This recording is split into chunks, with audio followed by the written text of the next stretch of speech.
আমার এই নির্বাচন শেষ নির্বাচন, বয়স হয়ে গেছে। এখন আর আমার পক্ষে পরে আর নির্বাচন করা সম্ভব হবে কিনা আমি জানি না, হয়তো বা হবে না। সঠিক পথে যেভাবে অতীতে থেকেছি সেভাবে যেন সামনেও সঠিক পথে থাকতে পারি। আমরা যদি সরকারে যেতে পারি তাহলে অবশ্যই ঠাকুরগাঁওকে পুনরায় চালু করার আমরা ব্যবস্থা করব। আপনারা মেডিকেল কলেজের কথা বলেছেন, আপনি বিশ্ববিদ্যালয়ের কথা বলেছেন, এগুলো তো আমার দাবি, আপনাদের কেন হবে?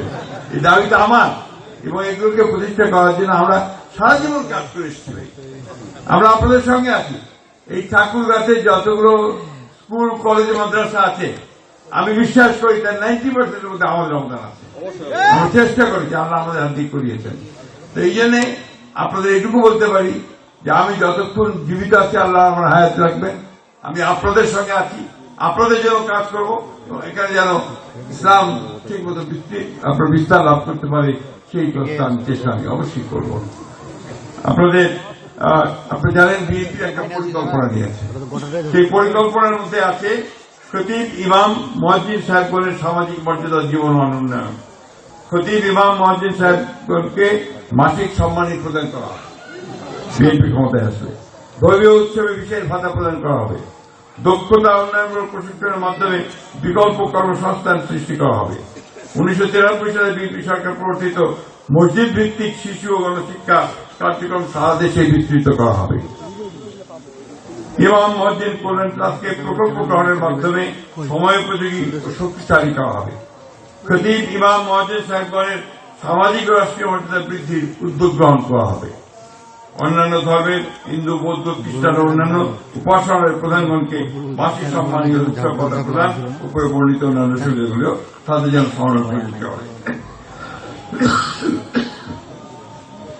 আমি বক্তব্য বাড়াবো না, আমার শেষ কথা আপনাদের কাছে। আবার কখন দেখা হবে আমি জানি না। আমার এই নির্বাচন শেষ নির্বাচন, বয়স হয়ে গেছে। এখন আর আমার পক্ষে পরে আর নির্বাচন করা সম্ভব হবে কিনা আমি জানি না, হয়তো বা হবে না। আমি আপনাদের কাছে এইটুকু অনুরোধ করতে চাই, শিয়া বাটার ও ভিটামিনে সমৃদ্ধ লিলি বিউটি সোপ, তারুণ্যময় উজ্জ্বল ত্বকের জন্য। রিমার্ক, যে আপনারা যে মনে করেন যে আমি অতীতে আপনাদের পাশে দাঁড়াতে পেরেছি, আপনাদের কিছু কাজ করতে পেরেছি, এলাকার উন্নয়নের জন্য কাজ করতে পেরেছি, তাহলে আপনারা দয়া করে আমাকে সাহায্য করবেন, সহযোগিতা করবেন, আমার জন্য দোয়া করবেন। আমি ঠাকুরগাঁয়ে একটা কাজ খুব আন্তরিকতার সঙ্গে করার চেষ্টা করেছি। দুটো জিনিস, একটা হচ্ছে আপনার এই দেশের কৃষকদের কৃষি সমস্যার সমাধান করা, যেটা আমি আপনার বরেন্দ্র বহুমুখী প্রকল্প, যেটা বিএনপি বরেন্দ্র যে ডিপ টিউবওয়েল বন্ধ ছিল সেগুলোকে চালু করার চেষ্টা করে আজকে তেঁতুলিয়া থেকে রাজশাহী পর্যন্ত বরেন্দ্র একটা খুব বড় একটা প্রতিষ্ঠানে পরিণত হয়েছে। এটা আমি যখন কৃষিমন্ত্রী ছিলাম, প্রতিমন্ত্রী ছিলাম, তখন এই কাজটা আমি করার চেষ্টা করেছি। আলহামদুলিল্লাহ, আল্লাহ রহমতে আমাদের এই কাজটা এখন গোটা দেশে কৃষকদের পানির সমস্যার অনেকটা সমাধান করেছে।